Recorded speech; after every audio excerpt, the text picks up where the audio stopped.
Primero, agradecer a todo el mundo vuestra presencia en el anteúltimo día del curso. Hoy vamos a hablar de medicina de precisión en los pacientes con infección por VIH.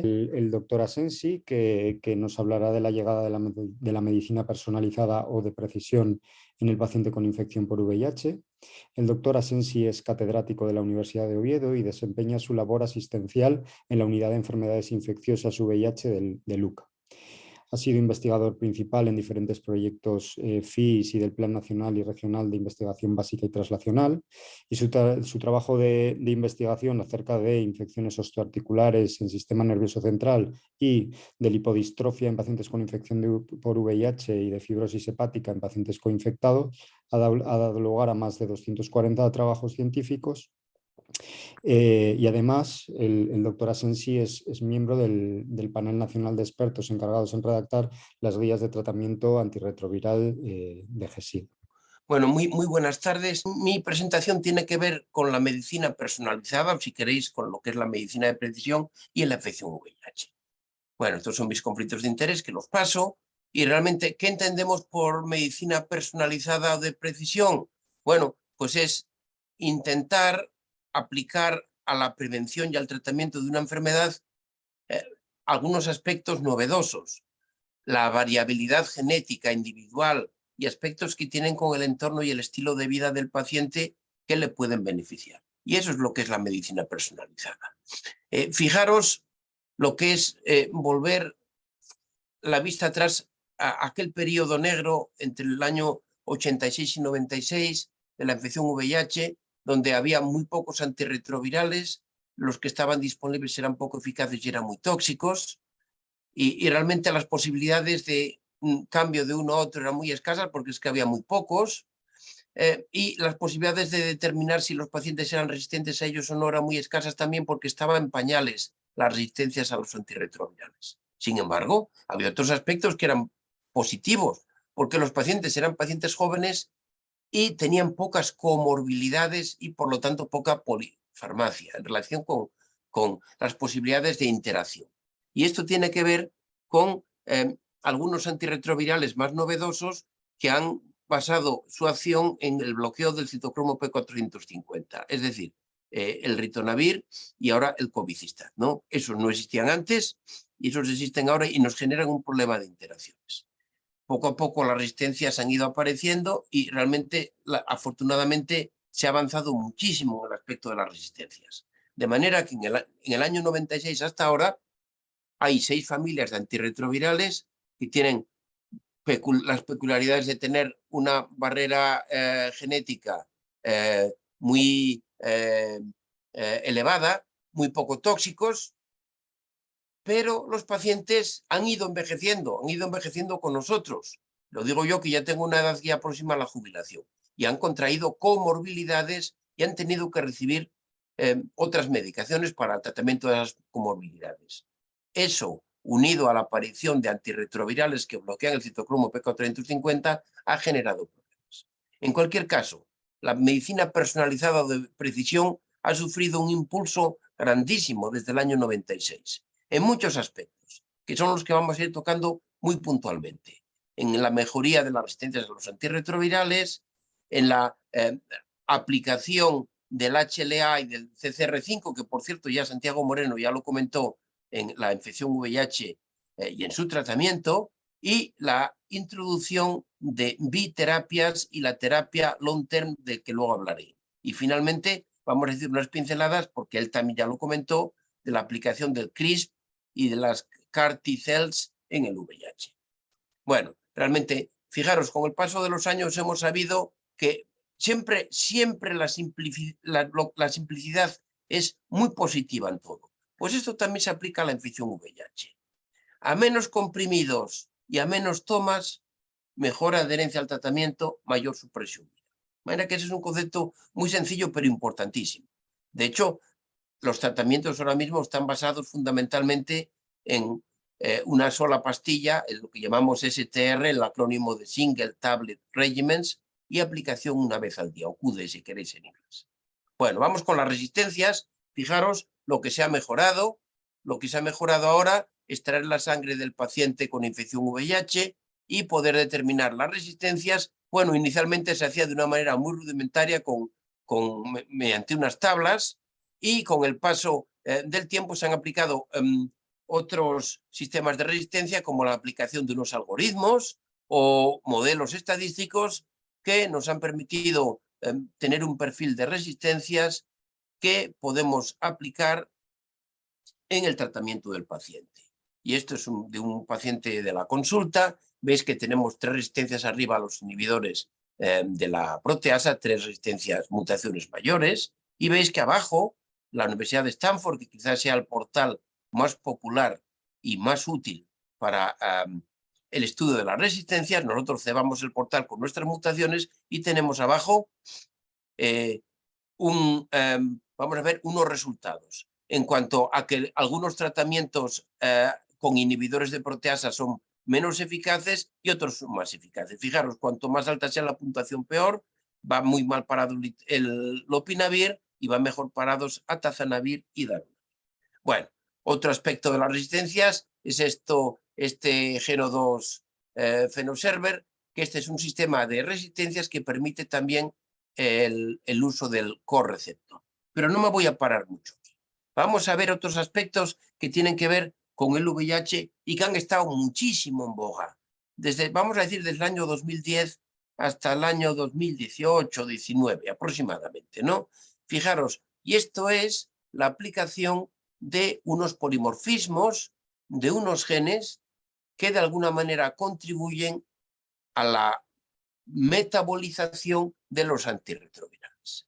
Y hay 3 que destaco por su importancia.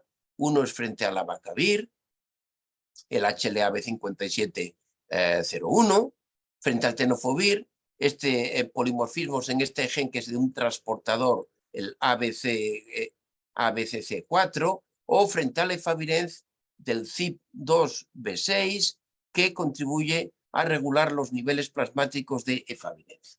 Bueno, pues de estos hay una lista enorme, que no me voy a parar en ella, pero fijaros que de estos, por ejemplo, en relación con un polimorfismo que tiene que ver con este transportador del tenofovir ACCB10, bueno, y este es un estudio que se ha hecho en células, vemos que algunas células que tienen que expresan diferentes genotipos de este polimorfismo que tienen unos niveles intracelulares más bajos. Y esto es un trabajo que hizo nuestro grupo y hace pues muchos años, ¿no? Nosotros estábamos muy interesados, muy preocupados por las alteraciones del morfotipo y metabólicas que generaba el uso de timidínicos, especialmente algunos timidínicos de enorme potencia como la staudina. De hecho, la staudina ha dejado de usarse porque se estaba empleando una dosis más elevada de lo normal y producía resistencias, y producía toxicidades enormes. Probablemente usos a menor dosis, pues probablemente generaría menor toxicidad. Pues lo que habíamos visto es que un polimorfismo de la interleuquina 1 beta, el más 3954CT, pues lo que hacía era que condicionaba una protección frente al desarrollo de lipodistrofia. Fijaros, bueno, arriba es el alelo, el wild type, que es el en negro, y el menos marcado es el alelo variante, ¿no? Fijaros que los que tienen el alelo variante tienen una menor probabilidad de adquirir lipodistrofia, ¿no? Bueno, y realmente hay un efecto aquí que no es un efecto dosis, de manera que casi el comportamiento era igual que tenía un alelo variante que el que tenía 2 alelos variantes. Bueno, es decir, que nosotros, que podríamos de alguna manera predecir en función del genotipo de este polimorfismo que pacientes iban a desarrollar un síndrome lipodistrófico o no, a pesar de ser expuestos a los antirretrovirales timidínicos más generadores del mismo, como la staudina. Esto nos permitiría de alguna manera una medicina a la carta. Y esto se ha visto muy claramente con el HLA y en cuanto a la protección y progresión. Vamos a verlo. Fijaros, este señor que tenemos aquí a la derecha con esta cara tan alegre, no me extraña porque realmente su descubrimiento fue muy importante y realmente hizo diana en algo que era muy difícil de encontrar. Pues lo ha visto que un polimorfismo del que un haplotipo del HLA, el HLA B5701, proporcionaba un carácter predictivo en cuanto al desarrollo de un síndrome alérgico inducido por la administración de abacavir. Y fijaros que este haplotipo HLA B5701 tiene un valor predictivo positivo que no era muy alto, 47,9, pero predictivo negativo del 100% y pasmaros, una sensibilidad del 100% y una especificidad del 96,9%. ¿Cómo no iba a estar el Simon Malal, cómo no iba a estar contento de su hallazgo? De hecho, esto ha pasado a las guías terapéuticas, la necesidad de hacer un haplotipo de histocompatibilidad del HLA B5701 cuando a alguna persona le queremos prescribir abacavir, ¿no? Bueno, pues después ha visto otras cosas en relación con el abacavir y es un fármaco que vamos a decir que está ya también en desuso. Pero realmente el avance ha sido descomunal, ¿no? Bueno, para el HLA también hemos visto otras utilidades. Fijaros que el HLA condiciona la interacción de estos linfocitos T citotóxicos con los linfocitos CD4 infectados por el VIH. Y en función del HLA, la respuesta va a ser diferente. Vemos que unos linfocitos citotóxicos lisan los CD4 infectados por el VIH y otros no lo hacen. Y esto ha condicionado que en función del HLA, hay HLAs que son protectivos y hay HLAs que son deleterios, el paciente con un HLA determinado tiene una evolución mucho más lenta, mucho más insidiosa de la infección VIH, progresión lenta, con unos CD4 más altos, con cargas virales pico mucho más bajas, mientras que otros, por desgracia, tienen una progresión mucho más rápida con unos CD4 infinitamente más bajos y con una carga viral VIH máxima más elevada, ¿no? Bueno, esto también se ha aplicado a otras cosas, se ha aplicado el HLA en relación con mutaciones de la fitness del virus, ¿no? Vemos que pacientes que tienen un HLA determinado, como en este HLA B18, en función de esto, su comportamiento va a ser diferente con respecto al VIH, ¿no? Tanto es así que, bueno, pues este estudio, que es un estudio un poquito antiguo, los pacientes que hacían una profilaxis preexposición, que ya no se hace basada en ritonavir, pues había que tener cuidado con eso porque podían aparecer resistencias al ritonavir. Bueno, el CCR5, ya lo ha explicado el doctor Santiago Moreno. El CCR5 es un ancla, juntamente con el CD4, para la entrada del VIH dentro del linfocito CD4, ¿no? Bien. Se sabe que las cepas vírgenes de VIH tienen el CCR5, son las cepas habituales, mientras que hay otras cepas que se ven en la infección VIH muy avanzada, que son cepas sincitiales, que en lugar de tener el ancla CCR5 tienen el CXCR4. Es decir, que el virus necesita otro anclaje diferente al CCR5 en estas células que vamos a decir que son de pacientes con la infección VIH más avanzada. Y esto la industria farmacéutica lo ha intentado usar en su beneficio, creando un fármaco que es el Maraviroc, que lo que hace es bloquear el receptor CCR5. Y aquí tenemos al receptor CCR5, esta es la forma wild type, pero fijaros que hay una mutación rara, pero presente, que es una mutación de elección de 32 pares de bases que condiciona un CCR5 mutado, que es el delta 32, ¿no? Y esto ya lo ha hablado Santiago, porque esto condiciona, la persona que tiene la mutación del CCR5 delta 32 condiciona una enfermedad mucho más benévola. Y esto se sabía ya desde hace mucho tiempo, este trabajo de Roda, es un trabajo, fijaros que es un trabajo que tiene 27 años, ¿no? Bueno, pues las personas que tienen la mutación CCR5, las posibilidades de estar libre de virus eran mucho más elevadas y de tener una supervivencia más elevada. Hablamos con independencia del tratamiento antirretroviral. Bueno, y esto se aplicó, lo ha comentado Santiago, no voy a hablar mucho con ello. Fijaros la enorme casualidad de tener la infección VIH y tener una leucemia aguda mieloide, ser sometido a un trasplante de médula ósea y encontrar qué puntería justamente una persona que tiene una identidad del HLA que además tiene la mutación delta 32, ¿no? De manera que si una vez que acondicionamos la médula ósea del paciente mediante radioquimioterapia, si prende esas células infundidas al paciente, pues realmente vamos a tener un CCR5, vamos a tener unos CD4 sin CCR5 y el VIH pues no tiene dónde entrar, ¿no? Bueno, pues esta es la explicación del éxito del el hombre de Berlín, el Timothy Brown, ¿no? Pero mirar, hay otros CCR5 que también tienen importancia, no tanta.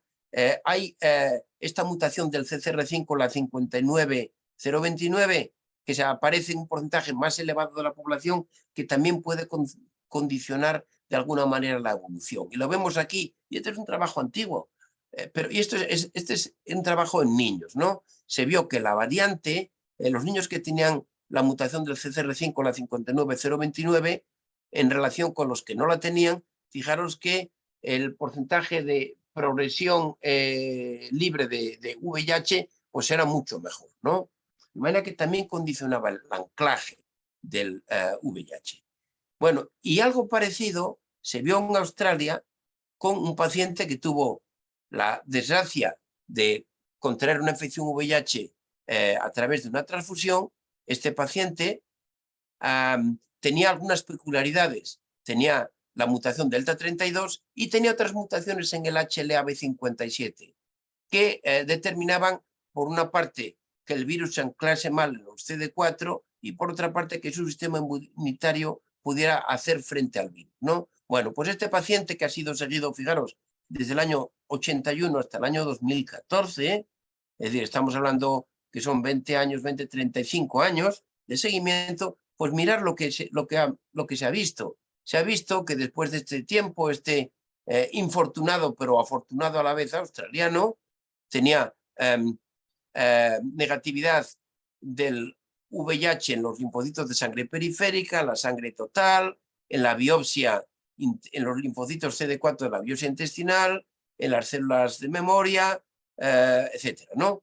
Es un elite controller, facilitado porque su sistema inmunitario pues, ha hecho que la infección VIH no prosperara en él. Bueno, vamos con otros aspectos, que esto tiene que ver con la medicina personalizada de precisión, porque hemos basculado el tratamiento desde los conceptos iniciales de algo parecido a la tuberculosis, de basarlo en 3 drogas, a administrar 2 drogas solamente. 2 drogas solamente y demostrar, por una parte, su eficacia y, obviamente, su menor toxicidad, ¿no? Bueno, y esto se empezó a hacer con el cambio de triple terapia a una doble terapia basada en dolutegravir, lamivudina, y se empezaron los estudios que fueron exitosos y a partir del año 22 pues han ido apareciendo en las comunicaciones en los distintos congresos, donde demuestra la eficacia de un cambio a una biterapia con 3-TC-dolutegravir. Bueno, hay 2 estudios pivotales fundamentales, uno es el tango y otro es el salsa. Los pacientes partían de una triple terapia y se simplificaban a una doble terapia, se analizaban los resultados primero a las 48 semanas y después a 96 y después ya a 5 años, ¿no? Y se vio, bueno, aquí tenéis, son resultados a las 48 semanas, demuestra la no inferioridad de la doble terapia frente a la terapia triple convencional. Los efectos secundarios, obvio, si administramos menos fármacos pero eficaces virológicamente, pues los efectos secundarios son claramente menores. Bueno, esto ha hecho que en todas las guías, y estas son las guías de GESIDA, pero todas las guías de tratamiento antirretroviral, la triple terapia con dolutegravir 3-TC ha sido, perdón, la biterapia con dolutegravir 3-TC ha sido incluida. Pero hay otra biterapia, con dolutegravir y rilpivirina. También se han hecho estudios que fueron exitosos y fueron de no inferioridad, ¿no? Los tenemos aquí, hay muchos, quizás los más populares son el SORT1 y SORT2, triple terapia en color violeta, doble terapia con dolutegravir rilpivirina en color teja, y vemos, ya son resultados a las 148 semanas, bueno, pues ese porcentaje de pacientes con carga indetectable cumple los criterios de no inferioridad, ¿no? Bueno, y obviamente menos efectos secundarios. Todo lo que sea administración de 2 antirretrovirales en lugar de 3, pero antirretrovirales eficaces, pues mucho mejor. Bueno, vamos con uno de los últimos logros, que es la terapia long term. Parece que estamos al final del camino. Fijaros el largo y proceloso camino del tratamiento de la infección VIH. Aquí tenemos las biterapias que acabo de mencionar y desde el 2021 terapias de la graduación, ¿no? Bueno, ¿y por qué? ¿Cuál es la base de las terapias de larga duración? 3 aspectos que se define con este acrónimo MAR, la M de miedo, a revelar la infección VIH, si se comparte una vivienda con otras personas o el trabajo, ansiedad por ser adherente, hay personas que se vuelven locas por el tratamiento, por hacer bien el tratamiento antirretroviral y esto les quita la preocupación. Y la tercera R es de recuerdo diario del VIH. Hay personas que realmente tienen un sentido de culpabilidad enorme y cada vez que se toma la pastilla pues se acuerdan de que están infectados por el VIH y se sienten horrible. Bueno, pues esto se evita, ¿no? Entonces se han hecho diferentes encuestas, no voy a entrar en detalle, pero esto ha sido muy positivo, ha sido recogido muy positivamente en todos los colectivos VIH, tanto antes de su implementación como en aquellos que tuvieron la fortuna, y por desgracia el Hospital Universitario Central de Asturias está en camino de poder entrar. Yo espero que para final del mes de mayo podamos entrar. Bueno, pues los que han entrado han dicho que esto es fenomenal y prefieren un régimen long term, un régimen de administración prolongada, que el régimen estándar. Bueno, y aquí tenemos los estudios pivotales, que son el Atlas y el FLAIR fundamentalmente, y hay que decir los estudios pivotales en los que la contribución española ha sido muy importante. En el estudio Atlas, los pacientes venían de diferentes regímenes, se hacía un leading, un condicionamiento durante 4 semanas con cabotegravir y rilpivirina oral, y después les pasábamos a recibir cabotegravir y rilpivirina intravenoso, o bien cada 4 semanas o bien cada 8 semanas. Y mirábamos las diferentes outcomes, fundamentalmente la negatividad de la carga viral, obviamente, pero veíamos otras cosas. Y vamos a ver los resultados óptimos, obviamente. Fijaros, aquí lo que están comparando son los pacientes que lo recibían el tratamiento con rilpivirina y cabotegravir cada 4 y cada 8 semanas, y veis que no hay diferencia. Entonces, si nos pinchamos, obviamente con más dosis, claro, si nos pinchamos cada 8 semanas, entonces realmente esto dice, bueno, pues cada 4 semanas, pues es un sinsentido, ¿no? O a decir, es una machaconería. Vamos a hacerlo cada 8 semanas. Fijaros aquí a la derecha, no inferioridad de las 8 semanas frente a las 4 semanas, lo tenéis aquí. Bueno, y este es el otro estudio pivotal, el estudio FLAIR. Es un poquito parecido, pero aparte de pacientes naïf, se les hace un tratamiento de inducción con dolutegravir, abacavir y 3-TC, y unos se les mantiene y otros se hace un leading con cabotegravir y rilpivirina orales durante 4 semanas. Bueno, quiero aclararos que con el paso del tiempo se ha visto que este leading no es necesario. Bueno, en cualquier caso, los pacientes son seguidos, la misma sistemática, a 48, 96, 124 semanas y los resultados óptimos. Tenéis aquí los pacientes que están con dolutegravir 3-TC abacavir, perdón, dolutegravir 3-TC abacavir, correcto, frente a los que están con la terapia long term, y veis que no hay diferencia, no hay inferioridad, que es lo que queríamos.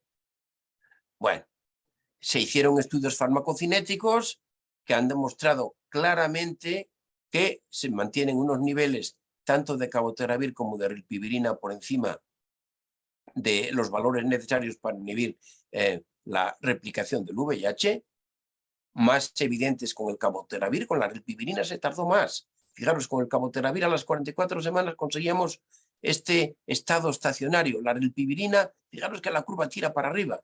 Pues este estado estacionario se consiguió más allá, entre las 60 y las 96 semanas. En cualquier caso, los niveles eran suficientes para mantenerlos por encima de la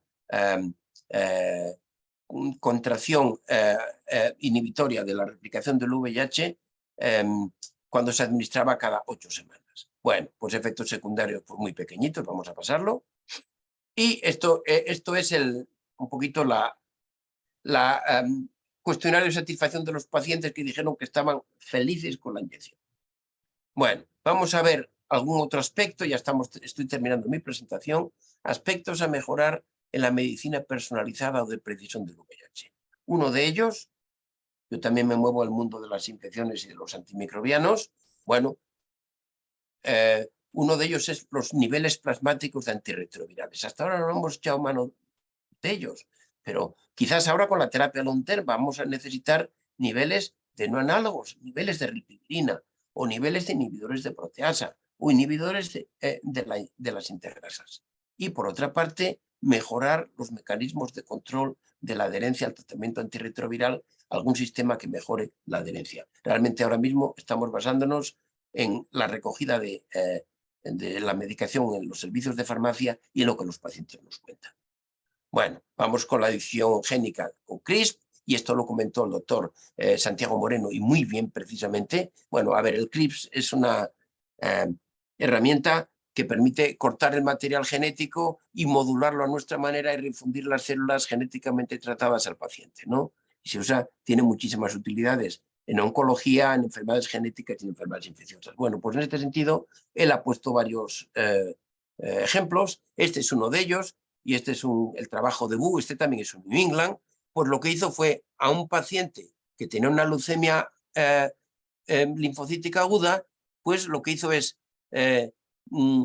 tratar, sometido a radio y a quimioterapia, pues lo que hizo tratar las células del donante con CRISP. CRISP dirigido a eliminar el receptor del CCR5. La idea era espectacular. Es decir, si el paciente va a repoblar con células CD4 con el CCR5, sin CCR5, el virus no va a tener anclaje, ¿no? Bueno, los resultados sí que parecían muy prometedores. Fijaros, esta es la carga viral después del trasplante. Fijaros cómo aquí anteriormente era negativa porque estaba en tratamiento, suspendió el tratamiento, fijaros cómo fue bajando. Y veis que los CD4 porque se han conservado bastante bien, ¿no? Pero tenemos un problema principal. Y este es el porcentaje de células CCR5 modificadas en sangre periférica. Es decir, células modificadas según el CRISP. Y esto es un 5% del total. Es decir, que no hemos conseguido repoblar todo el sistema inmune del paciente, sino solamente un aspecto parcial. Por lo tanto, en esta persona, pues la infección VIH va a rebrotar, ¿no? Pero quizás sea uno de los caminos, ¿no? Y el otro camino son las CAR T-cells, aplicación de la terapia CAR T-cells, sacar células hematopoyéticas del paciente, tratarlas genéticamente o tratarlas con un vector que contiene material genético que nos puede ser de utilidad, ¿no? Y esto nos puede permitir hacer las células CD4 mucho más resistentes a la infección VIH, y hablo de las células CD4 del paciente, o por una parte más resistentes y por otra parte conseguir activarlas para que eliminen el VIH con más facilidad. Bueno, yo creo que nada más. Yo creo que estoy en el tiempo y nada, dispuesto a las preguntas si alguien las quiere hacer, y aprovecho para saludar a la doctora profesora Carmen Fariñas y al profesor Santiago Moreno que me están oyendo. Hasta ahora. Hola, Víctor. También te Hola, saludo. Carmen. Pues nada, muchísimas gracias por las sesiones que han sido espectaculares. Y ahora es el turno de generar un poquitín de debate acerca de ellas. Yo tenía una pregunta. Sí, yo soy Carlos Armiñanzas de Infecciosas de Valdecilla.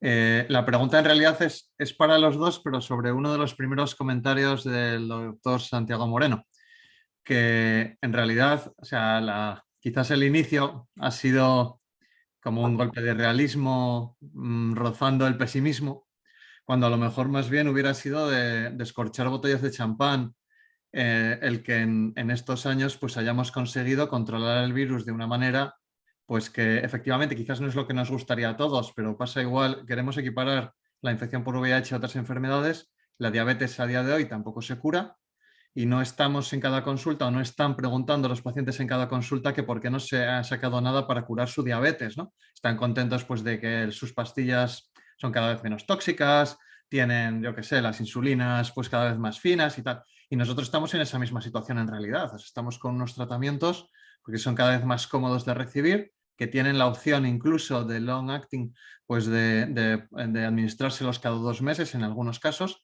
y que cuando se toman en pastillas, pues es una sola pastilla en la mayoría de las veces y además con muy pocos efectos. Entonces, que si era simplemente que si eso, que si no deberíamos estar pues aquí más bien celebrando, ¿no? Más que ver quizás esa botella que todavía nos falta, que nos gustaría tener ya completa, pues estar celebrando los éxitos. Absolutamente, Carlos, absolutamente de acuerdo con tu comentario y además eso es un poco lo que yo trato de transmitirle a los pacientes cuando has visto que de manera más o menos reiterada ellos te preguntan por la curación, sin saber muy bien, porque fíjate tú que a las inyecciones de la long acting le llaman la vacuna, ¿sabes? ¿No? Entonces, interpretando que, no sabiendo muy bien lo que quieren decir, pero interpretando lo que es. Y yo precisamente le comento lo que tú estás diciendo, ¿sabes? ¿No? ¿Qué le va a aportar al fin y al cabo la curación? Que si viene, bienvenida sea, porque al fin y al cabo lo que supone esto es nada de riesgo para ellos, ni en riesgo de que fracasen o que progresen, ni riesgo en toxicidad. Es verdad que ellos, ya te puedes imaginar y sabes que ellos acusan mucho aquella dependencia siendo jóvenes de tener que tomarse una pastilla. De tener que tomarse una pastilla.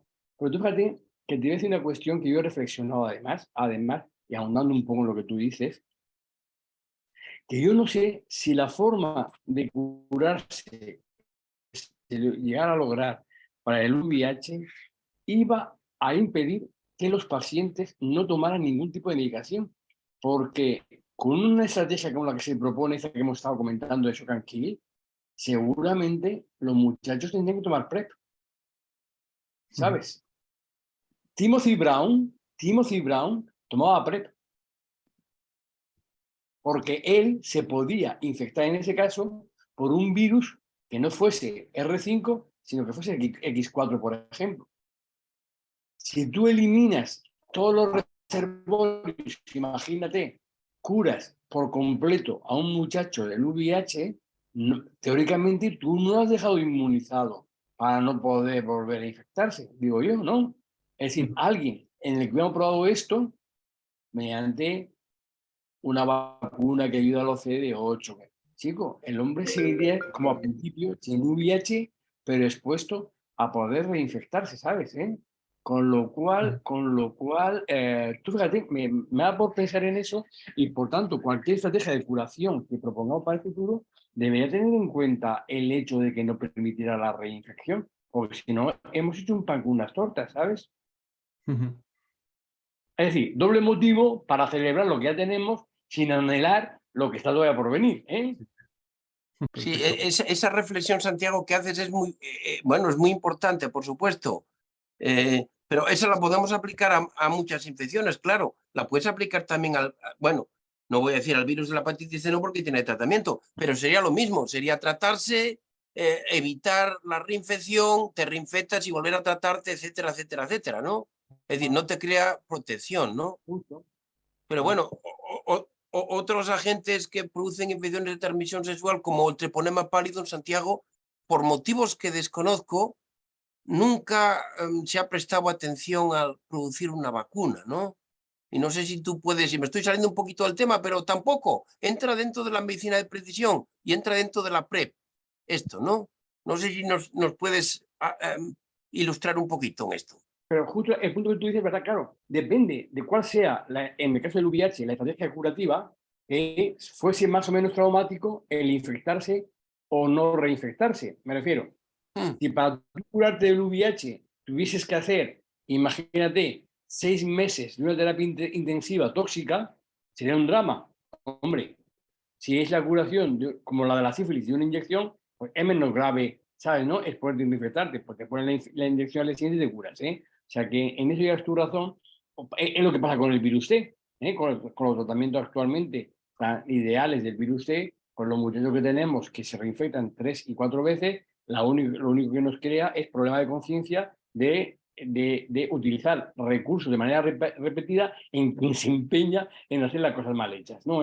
Pero nosotros ahí estamos por tratamiento y no es traumático de ninguna manera. Ojalá la curación que se logre para el VIH fuese algo parecido a esto y por tanto no tuviésemos que tener en cuenta el riesgo de reinfección para tener que tomar PrEP, pero bueno, está por verse, chiquillo.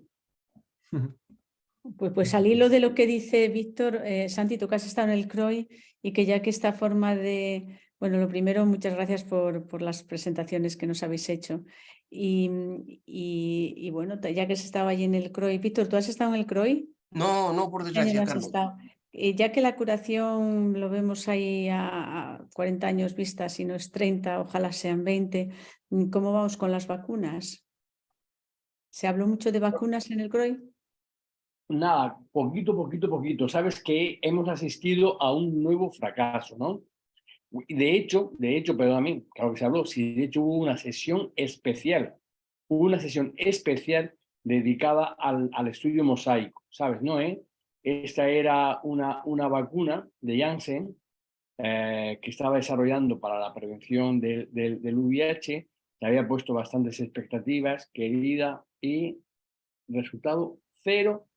Te podrás imaginar que, y ya te digo que ha sido una sesión específica, especial, para comentar los resultados. No se encuentran muy buenas explicaciones a por qué la cosa no ha funcionado. Te podrás imaginar que de pasillo todo el mundo lo sabía, ¿sabes? Pero el caso, querida, es que un nuevo frenazo, y lo que te digo, y sin entender muy bien cuál ha sido las razones últimas por las que lo que tenía que haber funcionado sigue sin funcionar, ¿sabes?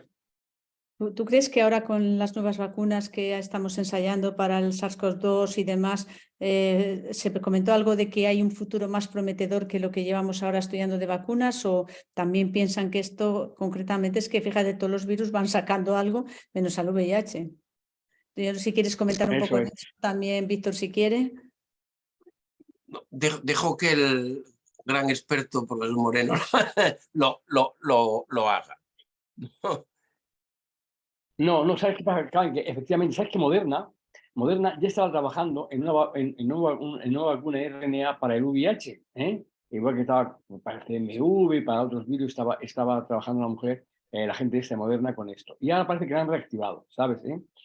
Yo oyera, yo no sé si en alguna sesión comentarían algo, ni he leído tampoco nada de proyecto concreto, pero sí de gente que dice que Moderna lo ha vuelto a tomar entre sus manos un proyecto de vacuna de RNA mensajero para el VIH, ¿sabes? Pero os puedo decir que el escepticismo en torno a la vacuna ha crecido, ha crecido, yo diría. Y ya aprovecho mi última pregunta, no quiero ocupar todo el espacio, pero curas no tenemos por la precisión, aunque Víctor nos ha comentado que se puede haber alguna posibilidad, pero se han ensayado muchos y en la medicina de precisión no parece que va con el VIH. Vacunas, pues tampoco parece que sea una expectativa próxima. Long acting de 6 meses, 1 año, se comentó porque eso podría ser, bueno, pues ahora le vamos a dar, estamos dando 2 inyecciones cada 2 meses. ¿Qué pasa? Bueno, sé que están viniendo, están cerca ya los de cada 6 meses. ¿Qué se comentó por allá? Y es mi última pregunta. Pues mira, hay candidatos, al menos 2, y están buscando y ensayando otros las respectivas. Ahora, ya sabes que hacía mucha ilusión la pareja que iban a hacer un fármaco de Gilead, el lenacapavir, que tiene muy buenas pintas, y un fármaco de Merck, el islatravir. Y entonces los dos tienen, el islatravir es un análogo del nucleósido, como los análogos del nucleósido de la vida, con un mecanismo de acción un poquito más especial, y el lenacapavir es el primer miembro de una familia, que son los inhibidores de la cápside. aunque además de inhibir la cápsida como mecanismo de acción fundamental, también inhibe otros pasos del ciclo del VIH. Me refiero que son 2 fármacos complementarios, nada más que 2, y los 2 con la virtualidad de poder administrarse en periodos de cada 6 meses. ¿Vale? ¿Sabe qué ha pasado? Que con el islatravir de repente surgió el problema. Entonces, uno y otro se han empezado a ensayar, ya no directamente cada 6 meses, el lenacapavir sí, en tratamiento de rescate, como lenacapavir, no tiene resistencia cruzada con ninguna otra familia, se ha hecho ensayo de rescate dándole lenacapavir en pacientes que no tienen otras opciones. Y ahí se le ha puesto la inyección ya cada 6 meses. Entonces, el problema ha estado con islatravir a la administración subcutánea cada 6 meses. Y el islatravir pues se está dando oral diario, oral semanal, y son los ensayos clínicos que se están haciendo ahora mismo con él. ¿Cuál es el problema? Que de repente con islatravir surgió toxicidad que se traducía en una disminución de los linfocitos. Una linfopenia, claro, por consiguiente, con disminución de los CD4, y pues se detectó en los ensayos ya en fase 3 con las dosis que estaban administrando. Entonces, bueno, pues qué desconcierto ahí, ¿sabes? ¿No? Qué desconcierto, qué desánimo, qué mal, porque no era un fármaco más, que de repente se nos estropeaba, es que era una de las promesas que teníamos para eso de poder hacer un régimen de cada 6 meses. De hecho, era el único novio posible para la lenacapavir. Y bueno, parece que se ha aclarado la cuestión, parece que esa toxicidad es dosis dependiente y la dosis que se estaba utilizando de, creo que eran 2,75 miligramos, era demasiado alta, y entonces pues se ha buscado las dosis inferiores que la toxicidad ya no está, y se han retomado los ensayos clínicos con mucha atención probando estas dosis bajas, ¿sabes? Y son los ensayos en los que estamos ahora mismo. Desaparecer esa toxicidad de islatravir y lenacapavir, continuar su desarrollo sin ningún sobresalto, pues tendríamos, bueno, a la vuelta de 2 años, una pauta que puede combinar 2 fármacos administrables por vía subcutánea, fíjate, bien más cómodo que la intramuscular, cada 6 meses. De acuerdo. Más MSD, para no depender de los vecinos, están investigando otros fármacos administrables con el suyo. De hecho, creo que Gilead lo que está investigando es un inhibidor de la integrasa, de esas características, creo recordar, y MSD estaba por un no nucleósido. Es decir, que parece que sí que va a ser una realidad que los antirretrovirales lo podamos administrar en periodos muy prolongados de tiempo, que además, te puedes imaginar, van a ser también muy útiles en la PrEP. Porque tú imagínate que un chico se ponga una inyección y se despreocupe durante 6 meses de infectarse ni de contagiar. Una de las cosas que nos ha hablado el doctor Asensi es de los estudios que se han hecho sobre las biterapias y que nos han dado suficiente evidencia como para poder utilizarlas con seguridad, ¿no? Hoy en día parece que quería saber vuestra opinión de todos los que tratáis pacientes con infección por VIH, qué aspectos os pueden echar para atrás para dar una biterapia en un paciente que está bien controlado y que no, obviamente, que no tiene resistencias, que no tiene hepatitis B y demás. No sé si hay algo que os llame la atención y que prefiráis mantener una triple terapia que simplificara una doble terapia o hoy en día creéis que lo oportuno es pasar a una biterapia directamente. Yo creo que no. Yo creo que si los pacientes no tienen resistencias y tienen una adherencia muy buena, no tengo ningún problema en pasar a biterapias. Todos los que tenía con la pauta triple de GSK-VIP, de Triumec, todos han pasado a Dovato sin ningún problema. Yo, ahora, obviamente, si el paciente, aunque no tenga resistencia, no es un buen adherente, no sería un buen candidato. Yo creo que esa sería la única limitación. Muchísimas gracias a los dos y nada, en otra ocasión nos volveremos a ver seguro. Muchas gracias a los dos por estar aquí esta tarde y nos estamos viendo, está claro. Gracias por la moderación. Hasta pronto. Hasta luego. Hasta luego.